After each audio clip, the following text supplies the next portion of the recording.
मेरे बहुत ही प्रिय और बेहद सम्मानित साथियों, हृदय की असीम गहराइयों से अभिनंदन, बहुत बहुत हार्दिक स्वागत। साथियों, कोई भी मनुष्य, चाहे वो नौकरी पेशा है या अपना व्यवसाय कर रहा है या कोई भी अन्य कार्य कर रहा है, धन वो कमाता है। धन की जो ज़रूरत है वो भौतिक जगत में बिल्कुल भी उससे नकारा नहीं जा सकता। आज इस एपिसोड के माध्यम से हम एक श्रृंखला का प्रारंभ कर रहे हैं। प्रत्येक लग्न के बारे में हम चर्चा करेंगे। आज मेष लग्न चूंकि पहला एपिसोड है तो मेष लग्न की जन्म पत्रिका के बारे में चर्चा करेंगे। तो सबसे पहली बात तो आप ये जानेंगे इस श्रृंखला के माध्यम से कि जो त्रिक भाव है वो किस लग्न में कौन सा त्रिक भाव या त्रिक भाव का स्वामी आपके लिए घातक है।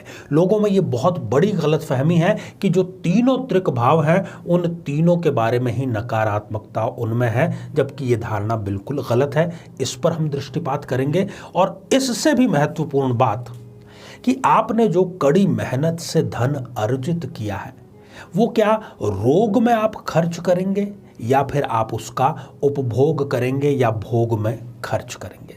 साथियों, रोग से यहाँ पर हमारा जो तात्पर्य है वो है अमंगल कार्यों के लिए, जो आप नहीं चाहते हुए भी डॉक्टर को आपको देना पड़ता है, वकील को आपको देना पड़ता है, रिश्वत के लिए आपको उसको देना पड़ सकता है कई बार, या आप किसी नशे का शिकार हो जाते हैं, या आपकी जो गाढ़ी कमाई है वो किसी गलत निवेश में चली जाती है और कई सालों की मेहनत आपकी पुनः शून्य हो जाती है।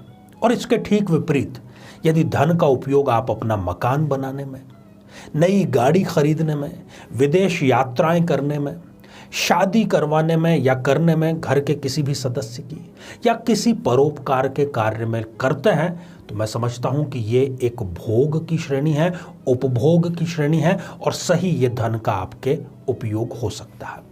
तो कब ऐसा होता है, इन दोनों ही बिंदुओं पर हम चर्चा करेंगे। और निश्चित जानिए कि चर्चा बहुत ही तार्किक, सारगर्भित रहने वाली है। और ख़ास तौर पर जो ज्योतिष में अगर थोड़ा बहुत भी आप इंटरेस्ट रखते हैं तो ये आपको पूरी श्रृंखला अवश्य देखनी चाहिए। साथियों, हम विस्तार से एक एक बिंदु पर चर्चा करें उससे पहले एक बेहद ज़रूरी सूचना कि हम हमारे प्रत्येक एपिसोड के अंत में किसी न किसी जातक के प्रश्न का उत्तर देते हैं।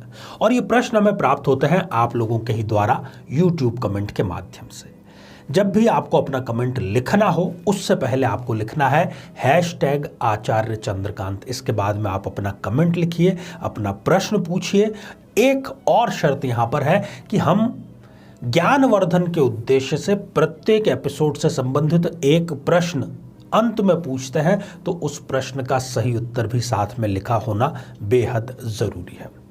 तो आइए साथियों, हम बिना किसी देरी किए मेष लग्न की जन्म पत्रिका, त्रिक स्थानों और धन के उपभोग या दुरुपयोग उस पर चर्चा करते हैं।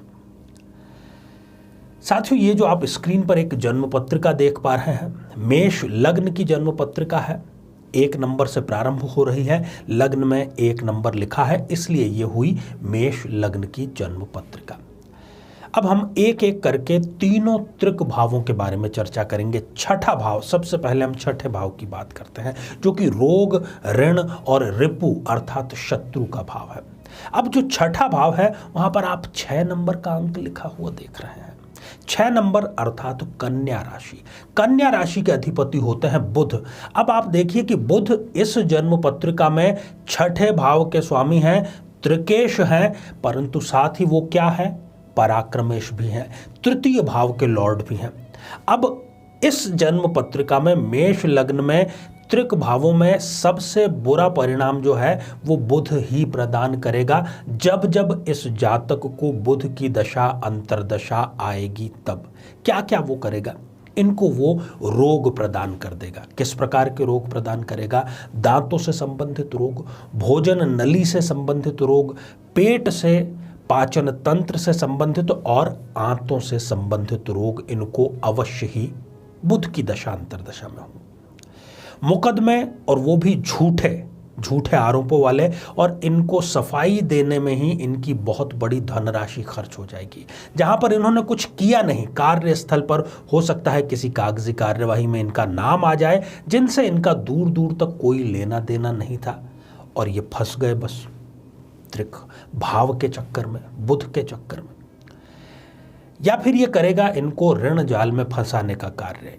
एक ये ऋण लेंगे और उस ऋण को चुकाने के लिए दूसरा, उसको चुकाने के लिए फिर तीसरा, बुरी तरीके से ये ऋण जाल में फंसते हुए नजर आ जाएंगे। और इन सभी का परिणाम क्या होगा कि ये डिप्रेशन में जाकर के किसी न किसी प्रकार का नशा अपना लेंगे और जो धन राशि है वो नशे में खर्च करने लगेंगे। और एक और बात यहाँ पर देखी गई है मेष लग्न में कि कोई बड़ी चोरी या कोई बड़ी हानि वो भी इनको बुध की दशा अंतरदशा में होते हुए देखी गई है। अब आपको डरने की जरूरत नहीं है, क्योंकि ये सिर्फ छठे भाव की बात थी। छठे भाव में आपने जान लिया, आपको स्पष्ट रूप से समझ में आ गया। अब हम बात करते हैं अष्टम भाव की। अष्टम भाव में 8 नंबर का अंक लिखा है और 8 नंबर के स्वामी होते हैं मंगल। परंतु अब ये लोगों में बहुत बड़ी गलतफहमी है कि यहाँ पर अष्टमेश भी बुरा देगा। नहीं, बिल्कुल बुरा परिणाम नहीं देगा। क्यों नहीं देगा? क्योंकि अष्टमेश यहाँ पर साथ में लग्नेश भी हैं। स्वयं लग्नेश है तो यहाँ पर भारी पड़ेंगे लग्नेश, इसलिए मंगल की दशा अंतरदशा इनके लिए खराब नहीं जाएगी। अगर थोड़ी बहुत भी अच्छी डिग्रियाँ, अच्छी प्लेसमेंट मंगल की है तो वो अष्टमेश के दोष को समाप्त कर देती हैं। और मंगल की जो दशा है वो इनके लिए शक्ति वर्धित करने वाली, अपनी पावर को बढ़ाने वाली, इनके लिए प्रसिद्धि का योग क्रिएट करने वाली और राजयोग और प्रशासक बनाने वाली ये दशा इनके लिए निश्चित रूप से रहेगी। ये गलतफहमी भी आपकी दूर हो जानी चाहिए। अब बात कर लेते हैं अंतिम त्रिक भाव 12th हाउस व्ययेश के बारे में। ये भी लोगों को बहुत बड़ी गलतफहमी है कि लोग मेरे पास में आते हैं, मेष लग्न की कुंडली होती है कि आचार्य जी हमें तो व्ययेश की दशा अंतरदशा चल रही है, हमारी खराब निकलेगी। बिल्कुल भी खराब नहीं निकलेगी। अगर थोड़े से भी ठीक डिग्रियों में है, गुरुदेव 12th हाउस के लॉर्ड गुरु बनते हैं, और साथ ही वो क्या बनते हैं ये देखना ज़्यादा ज़रूरी है, साथ ही वो बनते हैं भाग्येश। तो उनका त्रिक भाव का जो प्रभाव है वो कम हो जाएगा निश्चित तौर पर। व्ययेश का दोष उनको बिल्कुल भी नहीं लगेगा, बल्कि गुरु की दशा अंतरदशा इनके लिए बहुत सुंदर रहेगी। अपने बुद्धि से, अपनी चतुराई से सेल्फ मेड बनेंगे और लोगों की मदद भी ये करेंगे। अगर ये स्टूडेंट है तो उच्च शिक्षा इनको गुरु अपनी दशा अंतरदशा में प्रदान कराएंगे और कुल मिलाकर के इनको कुल दीपक बनाने का वो कार्य निश्चित तौर पर करेंगे। इस एपिसोड को मैं बिल्कुल समअप कर देता हूं बहुत ही सरल शब्दावली में, बहुत ही सरल टर्मिनोलॉजी में। त्रिक भाव का आपके परिणाम अच्छा होगा या खराब होगा, इसको जानने का एक बेहद ही आसान तरीका है कि आप देखिए कि जो त्रिक भाव का लॉर्ड है क्या वो किसी केंद्र या त्रिकोण का भी लॉर्ड है। यदि वो केंद्र या त्रिकोण का लॉर्ड है तो वो त्रिक भाव का गलत परिणाम आपको नहीं देगा। उपभोग में और अच्छे कार्यों में ही आपका धन जो है वो लगेगा। ये ठीक वैसा ही है। एक उदाहरण हम लेते हैं कि आखिर भारी कौन पड़ेगा, हम प्राथमिकता किसको दें। मान लीजिए कि आपने 10 लाख रुपए गोल्ड में इन्वेस्ट किए और दूसरे 10 लाख रुपए आपने प्रॉपर्टी में इन्वेस्ट कर दिए। कुछ समय के बाद में गोल्ड की जो वैल्यू है वो मान लीजिए कि आधी रह जाती है और आपके 10 लाख रुपए हो जाते हैं 5 लाख रुपए। परंतु जो प्रॉपर्टी में आपने 10 लाख रुपए लगाए थे वो बढ़ करके 2 करोड़ रुपए हो चुके हैं। अब आप इधर 5 लाख के घाटे का रोना रोएंगे या 10 लाख से बढ़कर के 2 करोड़ हुए रुपयों का जश्न मनाएंगे। यहां पर भारी निश्चित तौर पर पड़ा है प्रॉपर्टी में किया गया निवेश। इसी प्रकार से ये क्या है कि केंद्र का या त्रिकोण का अधिपति जो है वो यदि त्रिक स्थान का भी है तो उसके त्रिक स्थान का बुरा प्रभाव, नकारात्मक प्रभाव निश्चित तौर पर समाप्त हो जाता है। इसको आप गांठ बांध लीजिए। तो साथियों, श्रृंखला हमारी जारी है और श्रृंखला आगे बहुत ज्यादा रोचक होने जा रही है, खासतौर पर ज्योतिष जिज्ञासुओं के लिए। तो आप अपना समय जरूर निकालिएगा। आइए साथियों, अब हम बढ़ते हैं आज के हमारे कमेंट के चरण की ओर। आज हमने कमेंट शामिल किया है कविता कुमारी जी का, जो कि उन्होंने लिखा है समस्तीपुर बिहार से। आपने पूछा है कि सरकारी नौकरी आपकी जन्म पत्रिका में है या नहीं, कब तक आपको मिल जाएगी।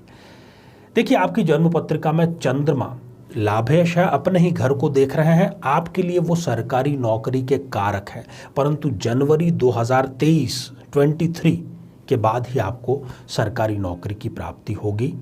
अग्रिम आपको बताइए। तो आइए साथियों, अब आज का बेहद ही आसान सा प्रश्न। आज हमने चर्चा की मेष लग्न की, चर्चा की त्रिक स्थानों की, चर्चा साथ में ये भी की कि धन का उपभोग होगा या वो फिर किसी न किसी प्रकार के रोग में जाएगा। तो मेष लग्न में मंगल किन 2 भावों के अधिपति बनते हैं?